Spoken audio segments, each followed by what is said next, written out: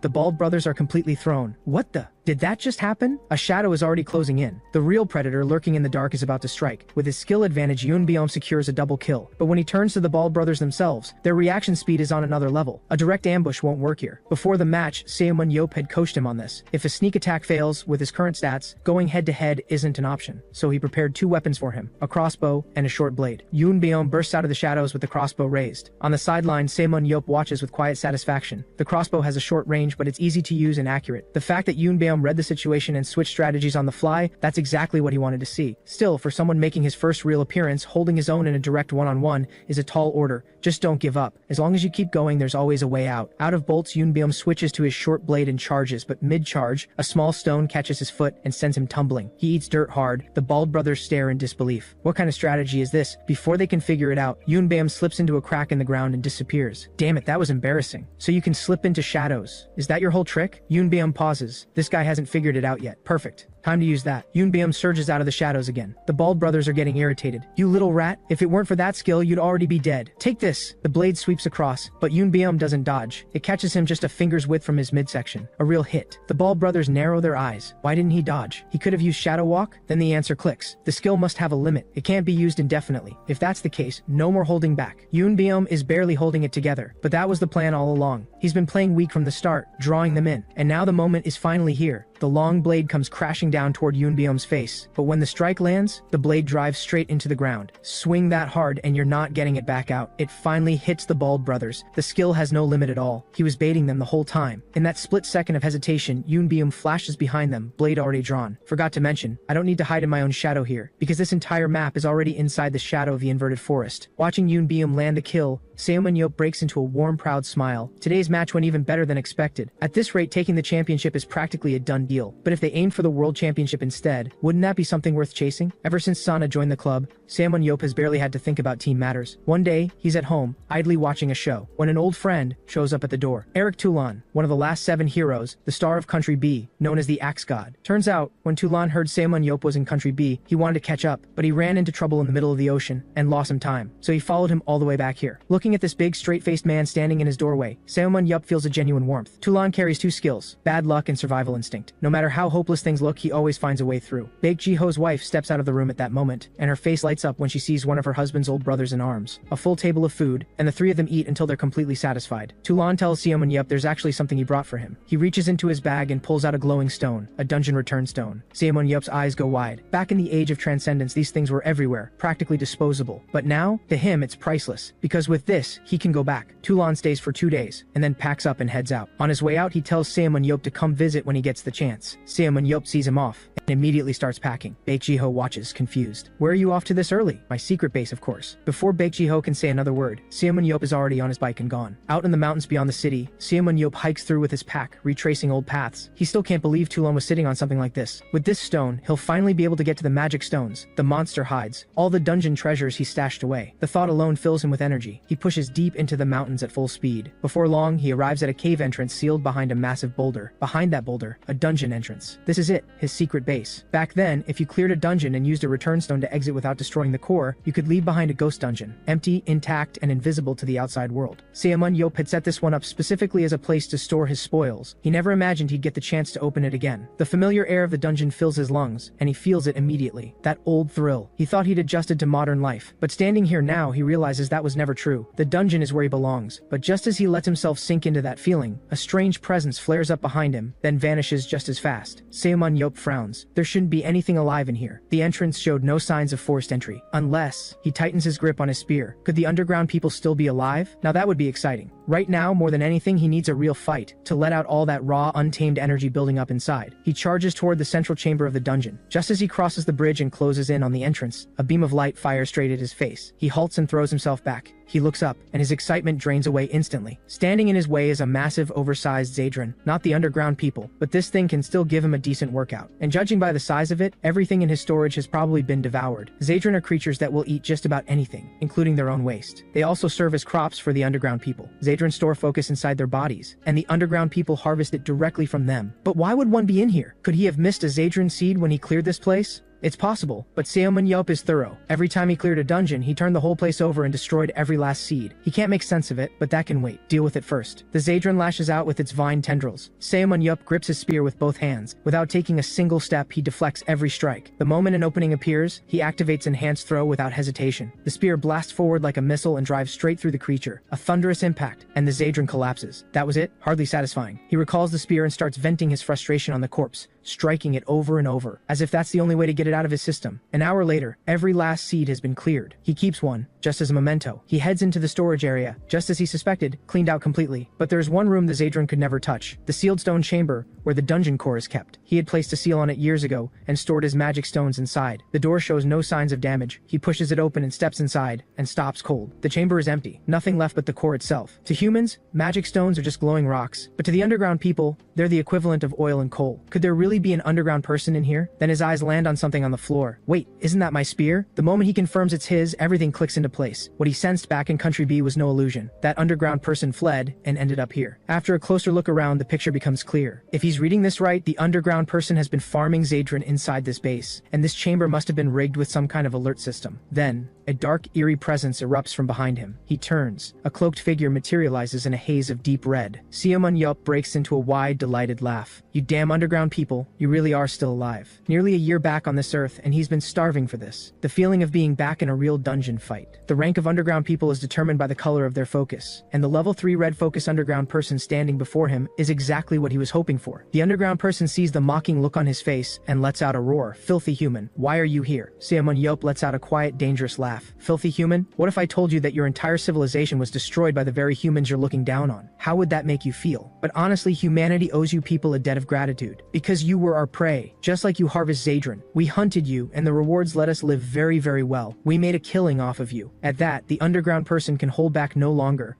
Red focus energy takes the shape of massive serpents rising up behind him. Ximen Ye raises his spear in response, ready for battle. The serpents surge toward him at full speed. Then an explosion rings out, and Ximen Ye is gone. You know, the main core of your sacred site is the biggest one I've ever seen. Ximen Ye circles his opponent with ease. His spear thrusts relentlessly, and the underground person desperately blocks with focus energy. But something else shocks him even more. The main core of the sacred site is never shown to outsiders. Even lower-ranked underground people are forbidden from seeing it. How does this human know? Seeing the look of total confusion on his face, Ximen Ye grins. Forgot to introduce myself, I'm Ximen Ye, the one who destroyed the last dungeon 17 years ago. That name sends the underground person into a rage. Ximen Ye is the sworn enemy of their kind. He launches a frenzied attack, but this is exactly what Ximen Ye wanted. His spear works like a drill, tearing through the enemy without mercy. Spinning, thrusting, the spear moves like a guided missile, pinning the underground person straight into the wall. Ximen Ye strolls toward him unbothered. What a disappointment. I didn't expect your attacks to be so predictable. He activates his analysis eye. The stats are indeed trash, and the target's rank is nothing more than an underground scout. Underground people have no names. They identify themselves by role. The scout's job is to locate focus sites. Think of them as reconnaissance units. Ximen Ye grabs the spear lodged in the underground person's chest. He shoves it deeper. Where are the rest of your people? That white focus underground person I fought at the sacred site. Do you still have someone like that? Right, I think they called him the high priest. The underground person glares through gritted teeth. You really are an arrogant human, but you'll be meeting our ancestors soon enough. The great ancient light has foretold it. The prophet has arrived on this land. He will lead us into the light. Even as the words leave his mouth, the underground person triggers self-destruct. The explosion echoes through the entire dungeon. When the smoke clears, he is nothing but a charred husk, barely clinging to consciousness. Then he sees Ximen Ye, now standing in spirit form. The underground person's eyes light up with excitement. Great prophet, have you come to lead me into the light? Ximen Ye clicks his tongue in annoyance. Did the explosion fry your brain? Just die already. Ximen Ye had planned to turn this dungeon into his future home, but an unexpected underground person has left the place in ruins. Looks like he's stuck living with his sister-in-law for life. But what really puzzles him is the mention of the ancient light. And what exactly is this prophet? Could there really be a prophet who has already completed their spiritual awakening? He remembers hearing similar things from the underground people 17 years ago, during his dungeon raids. If any of it is true, then why didn't the underground people foresee their own destruction? And even if a prophet has appeared, rebuilding the underground civilization won't be easy. Back then, he destroyed every single magic stone in the dungeons. And according to researchers at the time, it would take at least 10,000 years to rebuild the underground people's sacred core city. Setting everything else aside, they simply don't have that kind of time. The underground person he just fought was nothing more than a desperate survivor, barely hanging on. The thought leaves Ximen Ye a little disappointed. He had hoped for a real fight. Instead, all he got from that underground person was despair and fear. In the past, underground people would call for backup before self-destructing, but this one didn't even have the energy to try. Ximen Ye clicks his tongue. Boring. Time to head home. Not long after he leaves, a flash of light appears deep in the dungeon. An underground person steps into the room, surveys the bodies scattered across the floor, and lets out a long sigh. What a waste of that, Zadran. But what's really interesting is, Ximen Ye is still alive. This time I will tear that man apart. At that moment, a white-haired man steps forward. Greetings, third generation. Meanwhile, Baek Ji-ho spots Ximen Ye coming back so early and teases him. What, did you go hiking? Bring me back any wild ginseng? Ximen Ye gives him a flat look, then he holds out a bottle. How much is this worth these days? Baek Ji-ho takes it completely baffled. A second later he freezes. Where did you get a Zadran seed? Ximen Ye shrugs. Found it in a storage room. Figured I'd bring it back. Baek Ji-ho breaks into a cold sweat. Do you have any idea this thing could wipe out an entire city? Besides Warfire players, 99% of people in this city are ordinary civilians. Doesn't matter. I'll step in if anything happens. Just tell me what it's worth. As far as I know, there are still organizations researching underground civilization. I'm just trying to contribute to their work and make a little cash on the side. Relax. Baek Ji-ho stares at him speechless. There is one organization, but for something like this, you'll need to go through our boss, because that organization is the World Warfire Association. Meanwhile, Lee Na-yeon, trained under Ximen Ye, is becoming increasingly gifted at disrupting her opponents. That confident look, combined with movements that flow with perfect precision, makes every opponent who faces her want to take her down on the spot. Looking over Lee Na-yeon's status panel, Ximen Ye feels genuinely satisfied. He doesn't show up at the club often, but Lee Na-yeon's improvement has been massive, and her tactics growth is off the charts. Once her stats are fully leveled up, she could become just as much of a hot commodity as Nathan. The day she becomes YSM's signature star, there's going to be serious money to be made. After all, more than half the crowd at recent matches is there for her. Compared to her, Yoon Baeum barely has any fans. True to his trickster role, he only emerges from the shadows when he's absolutely sure of the kill. By the time the crowd even spots him, he's already disappeared again. Before long, YSM wins their final regular season match and advances to the playoffs. Baek Ji-ho shows up to congratulate Ximen Ye and lets him know he's also there on behalf of the World Warfire Association to officially collect the Zadran seed. Ximen Ye gives him a look of pure contempt. You were the one freaking out about it. I can't believe the association took this long. I thought you weren't going to bother. Baek Ji-ho shifts the subject a little awkwardly. YSM is really at the top of its game right now, but the playoff teams are no joke. You confident about taking the championship? Ximen Ye grins. Stop asking me questions with obvious answers. That kind of confidence catches Baek Ji-ho off guard. Do you have some kind of secret weapon up your sleeve? Just watch. At this very moment, YSM's head coach Sana is giving an interview. The host asks what his plan is for the upcoming playoffs. Sana glances at her calmly. The championship trophy belongs to us, simple as that. Even the host is taken aback by his confidence. Sana explains that before coming to Country A, their owner had made him a promise. Frankly, he feels a little sorry for the competing teams, because their owner, Ximen Ye, agreed to personally compete in 3 matches within a year. Hearing this, Baek Ji-ho nearly drops his glasses. Are you seriously cheating? With Ximen Ye as the club owner, the players can't exactly say anything, so they accept the reality of winning on easy mode. Sana then lays out the battle plan for the team. Their first playoffs opponent is ICBC, ranked 3rd overall. Targeting YSM's strategy specifically, ICBC recruited Han Sung-eop in the last transfer window, a player with the tracking superpower. His individual stats aren't impressive, but his skill lets him lock on to 5 opponents at once and track their every move. This completely shuts down Yoon Beom and Jo Sung-ho. The moment they're locked on, they're as good as useless. On top of that, this skill gives ICBC a real-time read on the battlefield before anyone else. Ximen Ye tells everyone to relax, he's already got a plan. This time, he's teaming up with Jo Sung-ho. There's something he wants to test. Match day arrives quickly. After weeks of online buzz, Ximen Ye's participation has become a global talking point. Country A's once overlooked secondary league is now the center of worldwide attention. The moment Ximen Ye steps out, the crowd erupts. All this fame and he has no idea what to do with it. Even the usually quiet Four Eyes can't help himself. Boss, can you tone it down a little? The two sides meet before the match. Every single ICBC player looks like they've bitten into something rotten. Pure misery on their faces. YSM, on the other hand, couldn't look more relaxed. With the boss on the roster, this one's basically already won. Ximen Ye activates his analysis eye right away. Just as expected, not a single real threat in sight. The match begins. Jo Sung-ho, as always, heads straight for a safe position. Only this time, he's carrying a pair of binoculars. The countdown ends and everyone charges out according to the plan. Everyone except Ximen Ye, who's still standing at the starting point, casually stretching. On the other side, ICBC's 6-man squad finishes their first round of hunting. From the very start, they've been using Han Sung-yeop's skill to track Ximen Ye and his teammates. Their plan is to drag out the match and close the gap through hunting. In the Warfire system, collecting kill points boosts focus and overall stats. Use this mechanic wisely, and even a weaker team can close the gap against a stronger one. Going head-to-head with Ximen Ye from the start would be suicide. So ICBC cuts their close-range fighters and loads up on ranged attackers. Their strategy, track Lee Na-yeon, Jo Sung-ho, and Yoon Beom from a safe distance and take out the support squad first. Of course, this plan depends on 2 conditions. First, YSM has to run their support tactics. Second, don't run into Ximen Ye before they're fully powered up. By now, Greasy Hair Captain's focus has shifted to purple. Just as they start to think they actually have a shot at this, a spear flash shoots straight at Greasy Hair Captain's face. He twists his head to dodge, but Han Sung-yeop behind him takes the full hit straight through the chest. Everyone is stunned. Ximen Ye hasn't even left the starting point, and he's already landing throws from that distance. Heh, looks like this one works. That's right. Ultra-long range throw combined with weapon recall lets Ximen Ye wipe out the entire field without taking a single step. And the one feeding him the vision? Jo Sung-ho, binoculars in hand. Throwing his spear through someone else's line of sight, now that is next-level teamwork. The clueless ICBC scrubs are completely dumbfounded. Greasy Hair Captain frantically calls for the second squad, only to hear they've been ambushed by Ximen Ye. He's lost all hope. We can't even see him. How are we supposed to fight this? This is Ximen Ye's brand new strategy, using Jo Sung-ho's line of sight to land his kills. At first during training, Ximen Ye couldn't find his aim at all. After all, there's distance, wind, and angle to account for. But he found his groove fast. It's like playing cards with a partner in the dark. You just know exactly where to land it. With this move, he goes on an absolute rampage. It's like an appetizer he simply can't stop eating. Sana's verdict, mind-blowing, absolutely unmatched. Watching all this, Baek Ji-ho is completely dumbfounded. Blind throwing? Fine, he could wrap his head around that. But weapon recall? After all these years by Ximen Ye's side, he's never once seen him use that move. At this point, the ICBC players are on the verge of tears. Not only do they have to watch out for Ximen Ye's spear strikes from nowhere, even the monsters they're about to hunt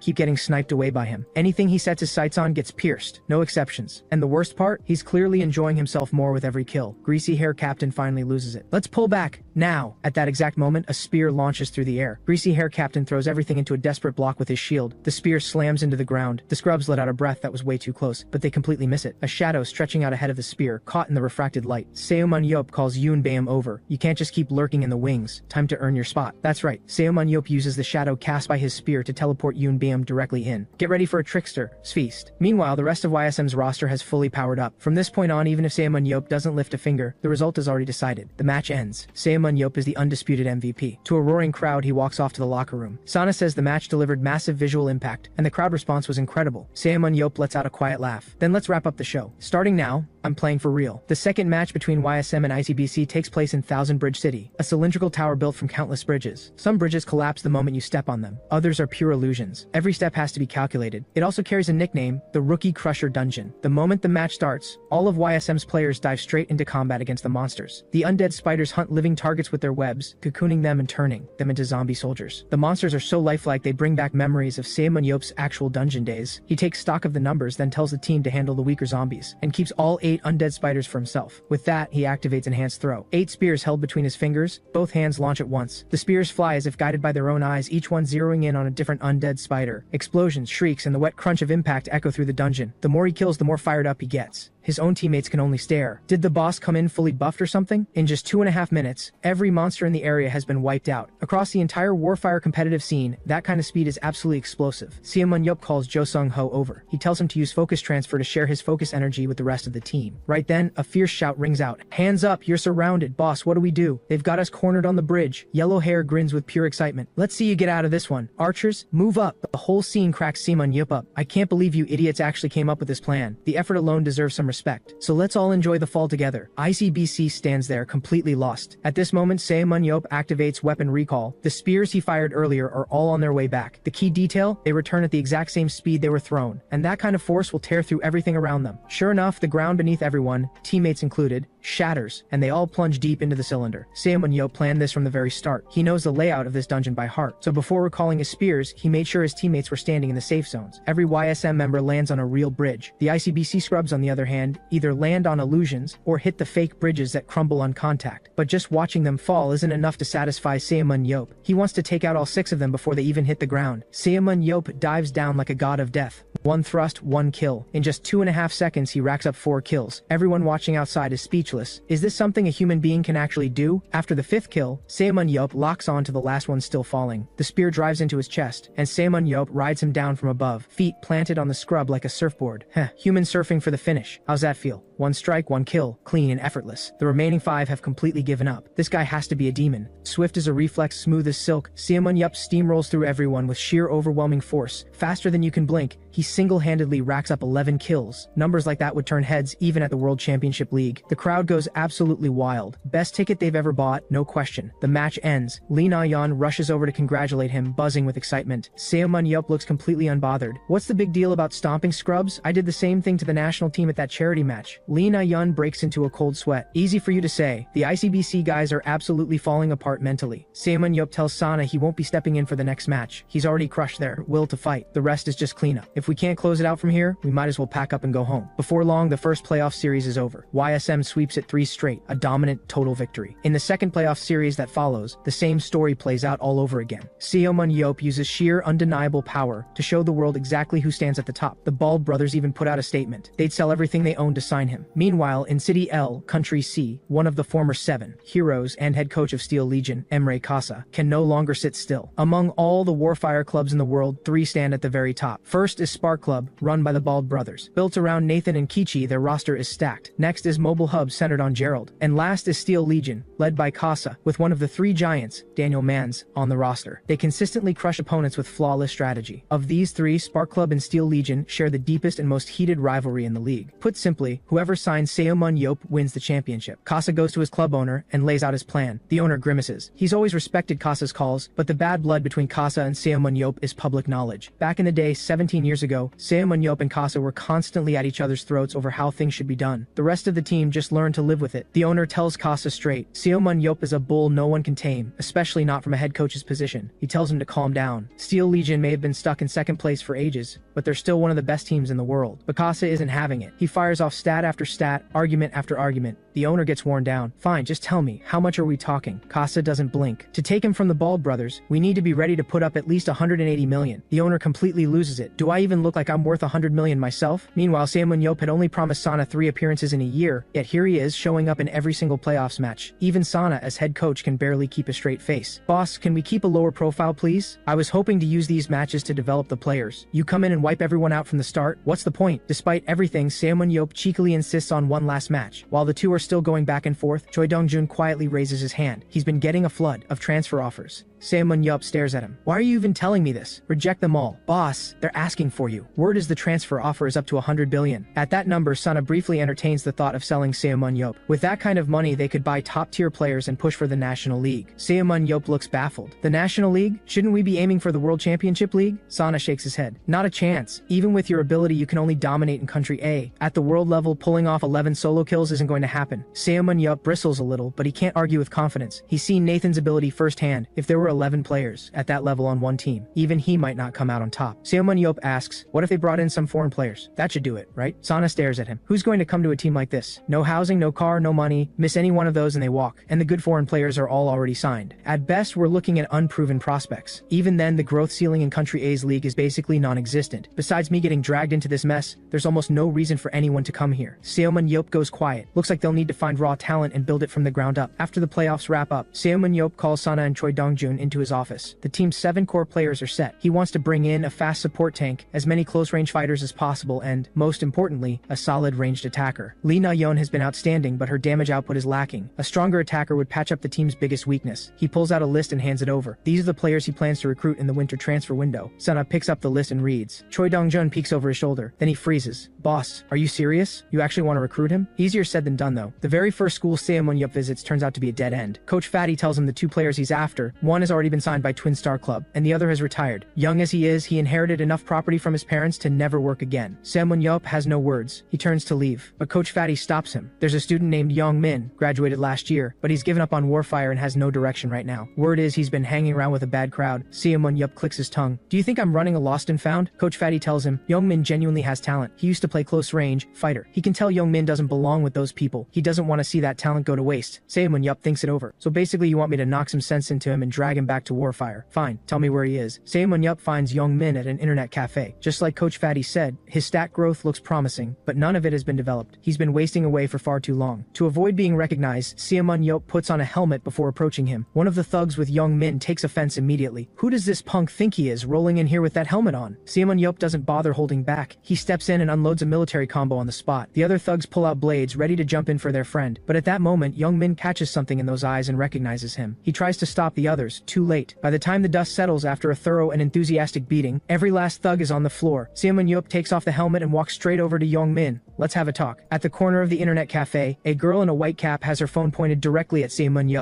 You guys, something huge just happened. The helmet guy beating up those thugs is actually Ximen Ye. In seconds, footage of Ximen Ye's beatdown goes out live to the world. After working through the full military combo, Ximen Ye is in noticeably better spirits. He asks Young Min if he wants to join the club. Young Min doesn't budge an inch. He just casually turns back to his screen and queues up another game. He figures Ximen Ye won't actually force him into anything. He figured wrong. After another thorough beating, Ximen Ye grabs him and starts dragging him somewhere private. Then he spots the white cap girl crawling on the floor with her phone. Are you filming me without my permission? Delete it before I lose my temper. The girl says it's not a recording, it's a live stream. Ximen Ye stares blankly. Since returning to the surface, he hasn't caught up with any of this technology. He walks over, curious. The comment section is going completely wild. The moment Ximen Ye's face appears on stream, someone drops 1,000 star candies. The girl loses it with excitement and breaks into an awkward dance right then and there. Ximen Ye watches in stunned silence. Have young people really sunk this low? He gets a quick rundown on how live streaming works. Then he addresses the camera directly. What happened today was nothing more than educating a troubled youth. I have received an apology from the parties involved. And if any reporter watching this dares to twist the story, I will personally trace them down through the internet and educate them just as thoroughly. With that settled, he sends the girl on her way. He turns to Young Min. Why don't you want to play Warfire? Young Min winces. It's a long story. My parents divorced when I was young. I looked after my grandfather on my own, worked to support my grandmother, and on top of that my dad was hooked on cards and alcohol. Ximen Ye's expression snaps. Did you not get enough earlier? Can you get to the point? Under Ximen Ye's icy glare, Young Min gets to it. The truth is he did want to be a Warfire player. Back when he was still in the youth league, his drunk father accidentally set fire to the house. His grandparents nearly didn't make it. To protect them, he walked away from the game, and now the teammates he once competed with have all gone pro. Watching them hurts. He envies them deeply. Young Min's voice cracks as he talks, but he barely gets through half of it before Ximen Ye lifts him right off the ground again. Enough with the drama. I'm asking you one thing. Do you want to be a player or not? I do, but I have one condition. Help me deal with my dad. Make sure he never touches a drink again. Ximen Ye blinks. Unbelievable. You really are something, aren't you? After agreeing to the condition, Ximen Ye's approach is as direct as ever. He teaches the man a lesson with his own bottle, making sure the sight of one will fill him with dread for the rest of his life. Compared to Young Min, the second recruit is far more cooperative. Kim Jin-soo, equipped with regeneration and sacrifice skills. As a tank, his strength score isn't high, but it caps at 80, with 91% willpower, 81% agility, and 88% endurance. endurance. These stats fit exactly the agile tank profile Sana had in mind. Following the standard recruiting process, Ximen Ye asks what he considers his strengths. Kim Jin-soo doesn't hold back. "I'm strong and I work hard." Ximen Ye laughs. He asks if he wants to join the club, expecting to need a longer pitch, but Kim Jin-soo agrees without a second's hesitation. After all, the whole world knows what happens to players Ximen Ye develops. Meanwhile, Choi Dong-jun still can't figure out why the boss would put that particular name on the recruitment list. Sana doesn't see the issue. Sure, the guy has some mental baggage, but his stats are solid. Choi Dong-jun's face falls. You don't know the history between him and the boss. The player giving Choi Dong-jun such a headache is none other than Shim Young-soo, the very person Ximen Ye once beat up. After Baek Ji-ho acted on Ximen Ye's suggestion, Shim Young-soo was cut from the national team. Furious and humiliated, he drowns himself in alcohol day after day. What he doesn't know is that Ximen Ye already has his eyes on him. And Ximen Ye's method, as always, is to lead with his fists. You've been cut from the national team. Your value is about to drop through the floor, and your reputation will only get worse from here. But I'm offering you a chance to start over. Join my club. Shim Young-soo explodes with rage. Who do you think you are? You're the reason I got cut in the first place. You think I'm going to trust a single word you say? Ximen Ye slaps him. Watch your mouth. Then comes another full and thorough beating. Shim Young-soo goes completely quiet. Ximen Ye tells him to stay on his good side. One word to Baek Ji-ho, and he can get him back on the national team. He advises Shim Young-soo not to get any ideas. Back during the war, there was a troublemaker even worse than Shim Young-soo. After Ximen Ye took him under his wing, that same troublemaker became a hero of Country S. If Shim Young-soo wants to make his championship dream a reality, the smart move is to stick with Ximen Ye and follow his lead. With that, Ximen Ye tosses him a business card and walks away. But when Shim Young-soo gets home, his father tells him straight out to join YSM Club. Shim Young-soo stares in disbelief. Didn't you hate Ximen Ye? And what about Baek Ji-ho? Weren't you two always at each other's throats? His father speaks with quiet seriousness. How could I hate a man who saved the world? My problem with Baek Ji-ho was never personal. I just didn't want to watch a world-saving hero get dragged through the mud because of bad coaching. As a coach, Baek Ji-ho's abilities are questionable, no doubt. But if Ximen Ye can use that connection to influence the national team, I'm all for it. And now YSM Club has Coach Sana on board. That's someone even the national team couldn't get their hands on. Shim Young-soo is completely lost. But Ximen Ye can't stand me. Aren't you afraid sending me there will get me killed? His father chuckles. You know, Shulan and Kasa didn't get along with him either, but they still cleared the final dungeon together. Ximen Ye even gave his life for it. His character is far bigger than you can imagine. Join YSM. I promise it won't be long before you come out a completely different person. 2.5 weeks of work, and they've only signed 3 players. 2 of them are problem kids, of all things. Coach Sana is finding his boss harder and harder to read, especially Young Min. He genuinely cannot see what the kid has to offer. In fairness, it's not Sana's fault. The EAS system only reads a player's current stats. It can't show their ceiling. Ximen Ye tells him to be patient. The kid has been drifting. For a year, he just needs time to get back on track. Still, even Ximen Ye has to admit the roster is running thin. He's out of options in Country A. Every promising player has already been signed, and the ones left are too set in their ways to work with. Sana suggests he look abroad. After all, Warfire allows up to 5 foreign players per team. After a long day, Ximen Ye gets home to find Baek Ha-yeon has returned. After her time away training, every one of Baek Ha-yeon's stats has improved. Looks like the Bald brothers actually put in real work when it came to developing her. What surprises Ximen Ye even more is her leadership and tactics growth. Both are remarkably high. She might actually be captain material. Just then, Baek Ji-ho walks in unexpectedly. Ximen Ye hasn't put away his analysis eye yet and gives Baek Ji-ho a quick side glance. Leadership 51, tactics 62. Ximen Ye is speechless. No wonder the national team fell apart under his coaching. It all makes sense now. He lets out a long sigh and tells Baek Ji-ho not to push himself so hard anymore. He knows he's already doing his best. Baek Ji-ho stares at him, completely baffled. Later, over dinner, the topic of recruitment comes up. Baek Ji-ho mentions that if they're looking for foreign players, Country T might be worth a visit. Baek Ha-yeon lights up at the idea. She immediately says she wants to come along if Ximen Ye is heading to Country T. Apparently, she's heard that every transcendent in Country T is a fan of Ximen Ye.